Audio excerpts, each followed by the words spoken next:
Olá, boa tarde. O meu nome é Laura Montserrat Barbosa, sou pedagoga, psicopedagoga, mestre em educação e estou nesse canal desenvolvendo um trabalho sobre aprendizagem e arte. E reflexões, pequenos recortes de reflexões sobre como a arte e a aprendizagem podem se parecer, né? E uma contribuir com o desenvolvimento da outra. Como psicopedagoga, que trabalho com aprendizagem, com pessoas que apresentam dificuldades de aprendizagem ou que não têm suas facilidades reconhecidas. A arte tem nos auxiliado bastante.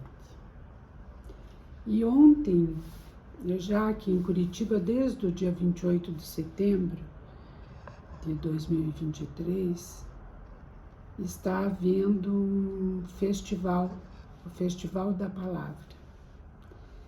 E com muitas palestras, com muitas oficinas, com muitos lançamentos, com mesas de bate-papo, com apresentação de poesias. E ontem eu tive a oportunidade de participar um dia inteiro de uma parte desse festival, né? O Festival da Palavra.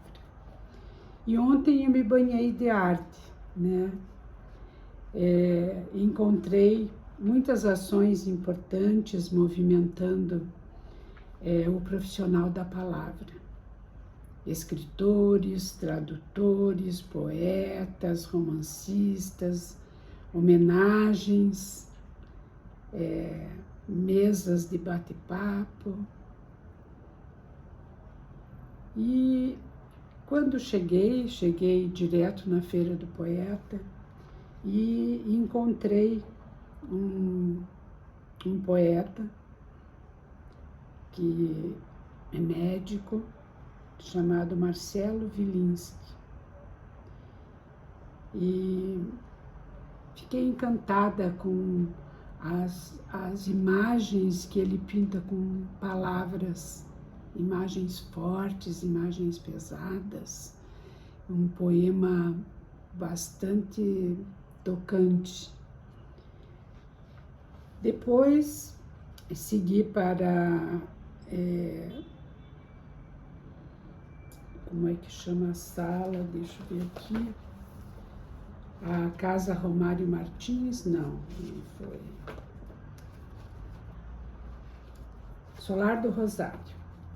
Fui ao Solar do Rosário assistir Jobibas num bate-papo com Álvaro Posselt, mediado por Emanuela Siqueira.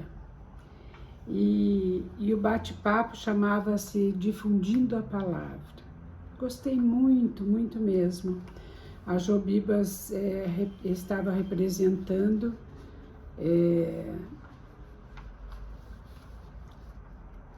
um projeto que ela desenvolve em que elas levam livros, né, para os espaços, para que as pessoas possam ler mais, né, dessa forma difundir a palavra. E o Álvaro contando o trabalho que ele faz com os professores para que os professores possam chegar até os alunos e levar a poesia, levar o haikai, né? E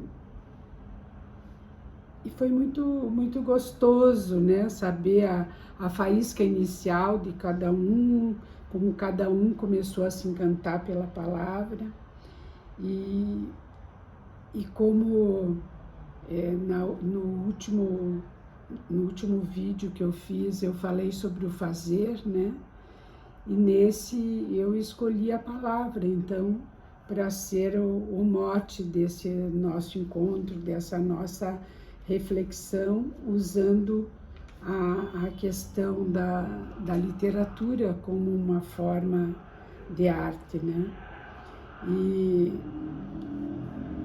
depois voltei lá na Feira do Poeta e escutar Andréa Carvalho Gavita, que levou uma série de poemas que ela não publicou ainda em livros, né? Então, escolhi nesse vídeo de hoje usar a palavra, a literatura como mote do nosso encontro, da nossa reflexão entre aprendizagem e arte, né? E um pouco mais tarde eu voltei lá na Feira do Poeta para assistir Andréa Carvalho Gavita, eu acho que é o contrário, Carvalho Gavita. E a Andréa, ela selecionou uma porção de poemas lá na casa na Feira do Poeta. O funcionamento não era uma mesa redonda, nem um bate-papo, era uma apresentação. Cada poeta escolhia os seus poemas e fazia uma leitura sobre eles, né? E a Andréa escolheu alguns poemas que não estão publicados, que ela de certa forma apresentou na rede social, mas não estão publicados em livros, né? Ela já tem 7 livros publicados. E nesses poemas ela nos provocou a pensar sobre quem somos nós, né? Do que nós somos feitos, e aí ela traz a questão de que o feminino e o masculino estão em nós, de que todas as origens raciais estão presentes em nós, e fala bastante da ancestralidade, e foi uma viagem assim, nesse processo de continuar aprendendo, continuar a desenvolver a nossa capacidade de viver e de coexistir a partir do que nós já fomos, né? Das pequenas células que fazem parte de nós e que fazem parte também de todo o universo. Depois da Andréa, a gente ouviu o Álvaro, e com seus poemas miúdos, seus haikais, que segundo ele expressam a vida como ela é, sem nenhum julgamento, sem nenhuma emoção, uma forma de fazer poema em 3 versos, e que só fala sobre o que se está observando, né? E também tem alguns poemas bem-humorados, a gente riu bastante, né? Porque o haikai tem uma surpresa no final que muitas vezes nos faz rir. Também ouvi lá Maurício Mendonça, que é um tradutor e um poeta, que nos fez pensar sobre o tempo, sobre o nome das pessoas, o nome das coisas, sobre escrever poesia. Ele usou uma palavra que eu não lembro, mas assim, fazendo uma reunião de temas, blocos de temas, né? Então ele chamava de poemetos, ele juntava alguns poemetos sobre o tempo, alguns poemetos sobre o nome, né? E me fez pensar bastante com umas figuras de linguagem também muito interessantes, muito instigantes. E por último, na Feira do Poeta, eu ouvi Priscila Prado, com seus poemas curtos, com belas figuras também, desenhadas com palavras, né? Belas imagens desenhadas com palavras. nos levou para a calma do olho do furacão, mas ao mesmo tempo para o movimento que acontece em torno desse olho, né? E esse movimento que acontece nesse nosso entorno também enquanto vivemos, né? E ela traz alguns temas interessantes, a brincadeira que ela faz com as palavras e como ela coloca os poemas no seu livro, também aproveitando a forma de colocar as palavras, também tem a ver com o conteúdo do poema, muito interessante. E ela nos conta também de poemas cíclicos, né, que começam com um título e que terminam com esse título, que volta ao mesmo corpo do poema, e foi bem gostoso a gente poder ouvi-lo. Depois, saindo da Feira do Poeta, fomos para o Memorial, né? Ali no Largo da Ordem, no Teatro do Memorial, e estava terminando ali de falar, e eu ainda peguei um pouquinho da sua fala, a Aurita Tabajara, e que está falando sobre palavra e ancestralidade. E eu não ouvi tudo, mas ouvi o suficiente para conhecer a sua força, a força da sua palavra, a força da sua arte. E nesse mesmo espaço, depois, escutei um bate-papo entre Michel Sleiman e Cassiana Pisaia, com a mediação de Rima Zarra, e que discutiram um pouquinho e também interagiram com a plateia sobre vida, poesia e distopia. E nessa mesa de bate-papo, né, a gente pôde fazer um mergulho um pouco maior na arte da Cassiana, uma obra que ela escreveu sobre, cujo título é A Terra Apagada. E aí a gente pôde mergulhar no caminho de uma personagem que desiste desse mundo das telas e vai para o mundo real, e aí começa a perceber que as coisas vão sendo apagadas, né, nesse caminho dela, e ela fica com duas possibilidades de caminho, né? Ou ela volta para as telas e fica alienada, fazendo de conta que o mundo é aquilo que ela vê nas telas, ou ela enfrenta esse apagamento que ela vai presenciando e usa a palavra como arma de resistência, né?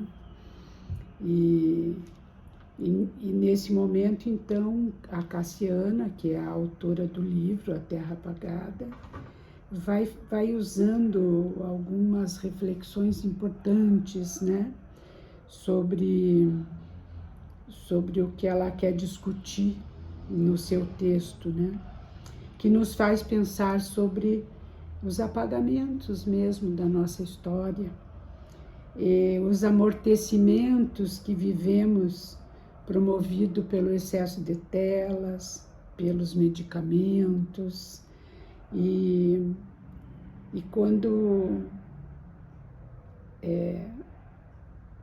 a gente escolhe a palavra como um instrumento, né, para poder, como um instrumento de luta, né, a gente chega pensando no celular como algo que está sempre conosco, né?